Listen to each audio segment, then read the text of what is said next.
محترم ناظرین السلام علیکم۔ میرا آج کا موضوع گفتگو ہے مذہب اور دین۔ آپ میں سے بہت سے لوگ مذہب اور دین کو ایک ہی معنی میں لیتے ہیں، لیکن ان دونوں الفاظ میں مفہوم کے اعتبار سے بہت فرق ہے۔ اسلام کو مذہب کہا جاتا ہے، لیکن پورے قرآن پاک میں اور احادیث کے ذخیرے میں اسلام کے لیے مذہب کا لفظ کہیں بھی استعمال نہیں ہوا، بلکہ اس کے لیے ہمیشہ دین کا لفظ استعمال ہوا ہے۔ سورہ ال عمران میں اللہ پاک کا ارشاد ہے، اللہ کی بارگاہ میں مقبول ترین دین تو صرف اسلام ہے۔ مذہب صرف چند عقائد اور کچھ مراسم عبودیت کے مجموعے کا نام ہے، جبکہ دین سے مراد ایک مکمل نظام زندگی ہے جو تمام پہلوؤں پر حاوی ہو۔ اب یہ ایک حقیقت ہے کہ اسلام مذہب نہیں، دین ہے۔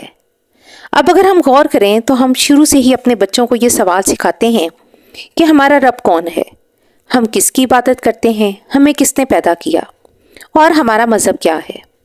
ہم اور ہمارے تعلیمی ادارے دین کی بات نہیں کرتے۔ پوچھا جاتا ہے تو مذہب۔ آپ کوئی بھی اسکول، کالج یا کسی جاب کے لیے کوئی بھی فارم پر کریں، اس پر ریلیجن کا ایک خانہ بنا ہوا ہوتا ہے، جس کے جواب میں جو مسلمان ہیں وہ آسانی سے مسلمان لکھ دیتے ہیں یا اس پر ٹک کر دیتے ہیں، ٹھیک ہے، جبکہ مسلمان اسلام کیا ہے یہ نہیں جانتے۔ یہ بہت کم لوگ جانتے ہیں۔ ہم اسلام کو صرف نماز، روزہ، زکوٰۃ، حج تک فالو کرنا کہتے ہیں۔ یہ تو صرف مذہبی عقائد اور عبادات ہیں، دین نہیں۔ جبکہ اسلام ایک دین ہے، ایک سسٹم ہے، ایک ضابطہ حیات ہے۔ اسلام ایک اسم نہیں بلکہ فعل یعنی ورب ہے۔ یہ عمل کرنے اور نافذ کرنے کے لیے نازل ہوا ہے۔ اگر ہم مسلمان ہیں تو ہم کر کیا رہے ہیں سوائے نماز، روزہ، زکوٰۃ اور حج کے؟ یعنی صرف ذاتی اور اجتماعی عبادات اور دکھاوے کو اسلام کا نام دے دیا گیا ہے۔ اسلام کو پارٹ ٹائم نافذ کر لیا گیا ہے لوگوں کی زندگیوں میں۔ مذہب صرف 3 چیزوں پر مشتمل ہوتا ہے۔ نمبر 1، آپ کا عقیدہ کیا ہے، آپ کس کو اپنا رب، اپنا معبود مانتے ہیں۔ نمبر 2، عبادات، کہ آپ کیسے اور کس کی عبادت کرتے ہیں، نماز پڑھتے ہو، پتھروں کو سجدہ کرتے ہو، یا سورج اور چاند کی پرستش کرتے ہو۔ اور تیسری چیز، آپ کے سماجی معاشرتی رسم و رواج، جیسے مرنے کے بعد مردے کو کیسے دفناتے ہو، بچہ پیدا ہو تو کون کون سی رسومات ادا کرتے ہو، یا شادی بیاہ کی تقریبات میں آپ کیا کیا کرتے ہو۔ ان 3 چیزوں سے مذہب کا پتہ چلتا ہے۔ ان 3 چیزوں کا تعلق انسان کی انفرادی زندگی سے ہے، جبکہ دین نام ہے نظام کا۔ دین میں مذہب بھی شامل ہوتا ہے، لیکن اسلام کے لیے مذہب کا لفظ نہیں ہے۔ اسلام دین ہے، یعنی معاشی، سیاسی، سماجی تمام نظام اس میں شامل ہیں۔ قرآن ایک مکمل ضابطہ حیات فراہم کرتا ہے۔ ہمارے آج کے علماء نے اسلام کی اصل شکل کو ختم کر دیا ہے۔ ان کے مطابق اب نماز، روزہ، عبادات ظاہری دکھاوا ہی اسلام ہے۔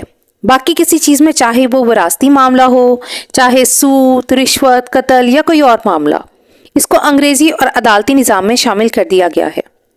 قرآن و حدیث پر عمل صرف انفرادی سطح تک ہی رہ گیا ہے، معاشرتی سطح پر اس کا نفاذ نظر نہیں آتا۔ اسلامی قوانین کو فالو نہیں کیا جاتا۔ جو چور کی سزا تھی یعنی ہاتھ کاٹنا، وہ سوائے چند ایک اسلامی ممالک کے باقی سب نے یہ سزا ختم کر دی۔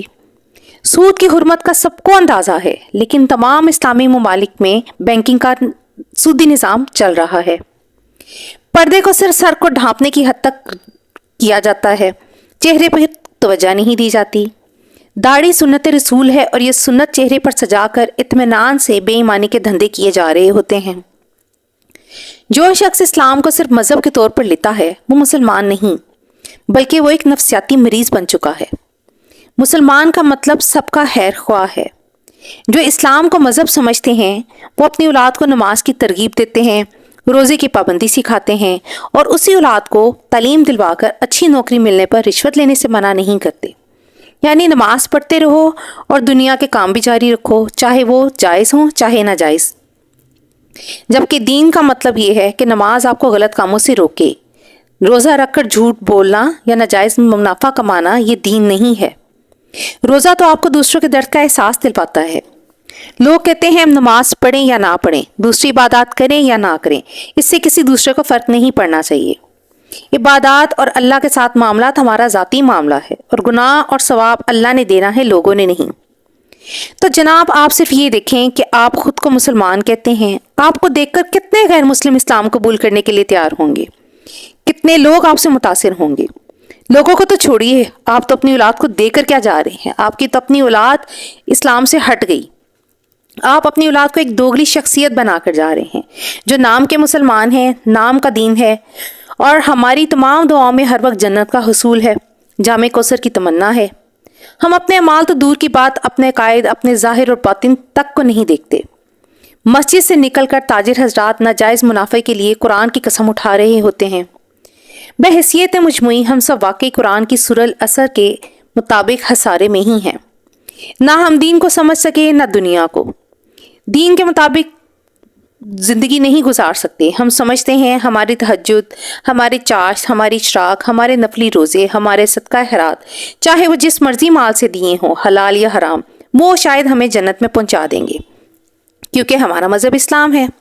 تو جناب نکل آئے اس فریب سے، اسلام نافذ کرنے کے لیے آیا ہے، لیکن ہم نے اس کو کتنا نافذ کیا؟ کتنی ماؤں نے اپنے بچوں کو جذبہ جہاد کا درس دیا یا جہاد کے لیے آمادہ کیا؟ شاید 1000 میں سے کسی ایک نے۔ ہم اخلاقی لحاظ سے اتنے گر چکے ہیں کہ اسلام کی خاطر جہاد ہم اپنے گھر، اپنے خاندان سے ہی شروع نہیں کر سکتے۔ جہاد ہر اس چیز کے خلاف ہے جو اسلام سے متصادم ہو۔ صرف جنگ و جدل ہی جہاد کا نام نہیں ہے۔ ہماری آنکھوں کے سامنے ہمارے گھروں میں ہمارے اپنے بھائی، باپ، شوہر، بیٹے اور بعض اوقات بیٹیاں، بہویں غیر قانونی کام کر رہے ہوتے ہیں، غیر شرعی طریقوں سے رزق کما کر لا رہے ہوتے ہیں، اور ہم ان کو منع کرنا تو دور کی بات، ان کی پردہ پوشی کر رہے ہوتے ہیں۔ بے شمار مثالیں ہمارے ہر گھر سے لی جا سکتی ہیں، لیکن ہم آنکھیں بند کیے وقت گزار رہے ہیں۔ دنیا کو پانے کی خاطر آخرت ہی نہیں، اپنے آنے والی نسلیں بھی تباہ کر رہے ہیں۔ انہیں مذہب سے روشناس کروا کر، نماز اور قرآن پڑھوا کر ہم سمجھتے ہیں ہم اپنی ذمہ داریوں سے آزاد ہو گئے، جبکہ نہ دین کا علم ہمارے بڑوں نے ہمیں سکھایا اور نہ ہم اپنی اگلی نسل کو سکھا رہے ہیں۔ مسلمان کا کام شیطان کو تابع کرنا تھا، نہ کہ شیطان کے تابع ہونا۔ ہم مذہب کو تو سمجھ گئے اور دین کو بھول گئے۔ ہم نے قرآن کو سکون کی کتاب سمجھ لیا کہ قرآن پڑھو یا تلاوت قرآن سنو تو سکون کی نیند آئے گی، جبکہ قرآن تو ہدایت کے لیے نازل ہوا تھا، سکون کے لیے نہیں۔ ہم قرآن کو نیکی جمع کرنے کے لیے پڑھتے ہیں کہ ایک ایک حرف کے بدلے 10 نیکیاں ملتی ہیں، لیکن قرآن میں کتنے اعمال کے احکام ہیں یہ ہم نہیں سوچتے۔ کون سے اعمال ہمیں دوزخ میں لے جائیں گے یہ ہم نہیں جانتے۔ ہم صرف عربی یاد کرتے اور پڑھتے ہیں، ان کے معنی پر توجہ نہیں دیتے، جبکہ قرآن میں اللہ پاک خود کہہ رہا ہے کہ سوچو اور غور و فکر کرو۔ دین میں برکات اکٹھی کرنے کا حکم نہیں، دین میں عمل اور لوگوں کی فلاح ہے، اور مذہب اپنے لیے ہے، اسلام کو عمل کے لیے بھیجا گیا ہے، نہ کہ صرف دکھاوے کے لیے۔ ان شارٹ ہم اللہ ہی مانتے ہیں، اللہ کو مانتے ہیں، لیکن اللہ کی ایک نہیں مانتے۔ ہم درس لیتے اور دیتے ضرور ہیں، لیکن عمل صرف اتنا کرتے ہیں جتنا ہمیں مناسب لگے، جبکہ دین میں کسی رعایت کی گنجائش نہیں ہے۔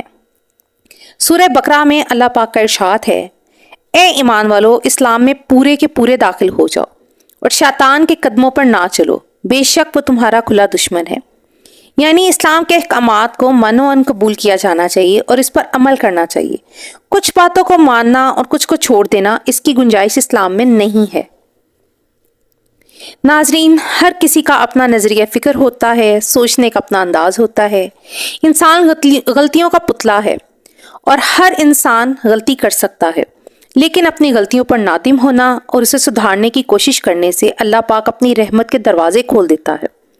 اور اپنے علم اضافے کی صرف دعا ہی نہیں کرنی چاہیے، بلکہ علم کو حاصل کرنے کے ساتھ ساتھ اس پر عمل کرنے کی کوشش بھی ضرور کرنی چاہیے۔